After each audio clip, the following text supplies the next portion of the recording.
हाँ चैनल वाले भाई टाइट हो जाओ लोग, हम इनके तकाए। लक्ष्मी प्रियदर्शी जी जो बिहार की गायिका हैं, पूरे बिहार जगत में हलचल है इनकी। लक्ष्मी प्रियदर्शी जी बिहार से आई है, आई बगल में बैठली हैं, हम इनका ताली बजवा के स्वागत कैली है, तो हम छोड़बो ना करब। आज सुन लो लिए कि तोहरी और ताक खाली तो लड़का बड़ा मन से बजावत बा कोनो लाइन। अब भगवान करे कि यही तरह रहा लोग, मस्त रहा, स्वस्थ रहा, गायकी में चार चांद लगे। लेकिन कौन गीत रही तनी सा दुलाई ले बेटा कौन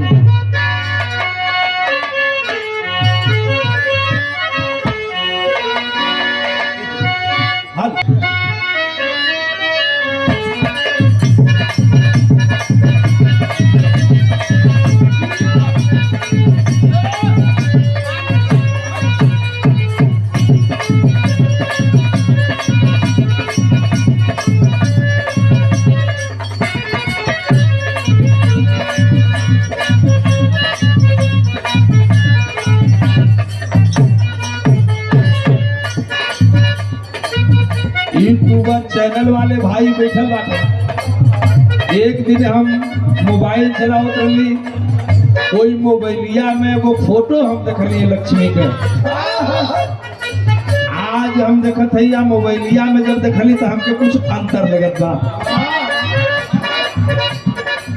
का अंतर बा हमें ई गीतिए से बताई।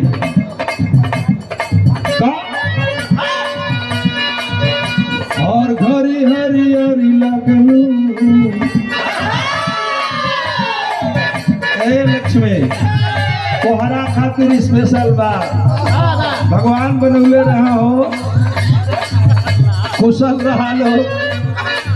लेकिन जब हम वही दिन फोटो देखली लक्ष्मी, भगवान कसम हम झूठ नहीं की बोलत। ए मास्टर हम झूठ नहीं की बोलत, कान धरता निमन सो भगवान गलती नहीं। कोई दिन हम देखले रही कंता भैया इनके जाने तो कहिया।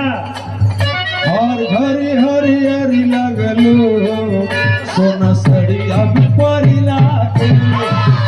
और घरी हरियरी लगलू सोना सड़िया परी लागलू।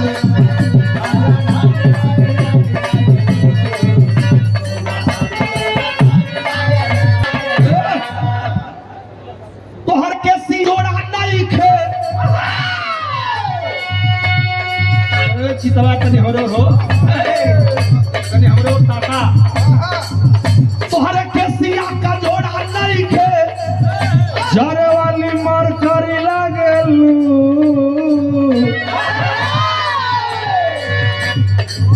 अरे तुम्ही पर लाइन में तोहर के सिया का जोड़ा नहीं खे,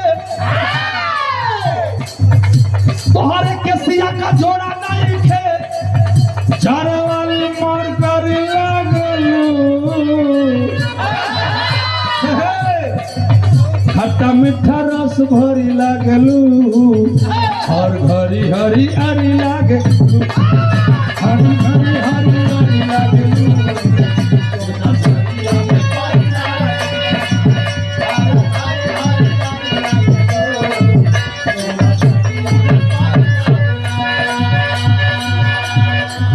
लड़का इतना मन ढीठ हो गल बारा कि लड़कवन के जीव नहीं खे मानत। आजकल ही रहा बिरहा के सुनता, लेकिन इतना बड़ा जन सैलाब है। डीजे बाजाता तौले बाजाता जौले कपार साला फाट न जाई।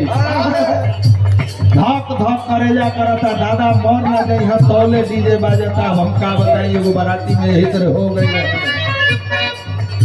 वो जा डीजे बाजत रहे बिमलेश, अब वही रतिया कहीं नहीं कभी रहा लक्ष्मी प्रियदर्शी के तो डिजैया वाले गावत रहा कोई। हम अपने गड़िया में से सुनत रही।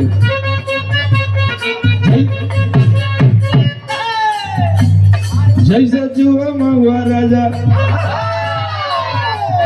जैसे जुआ महुआ राजा, छुआ मोर जवानी।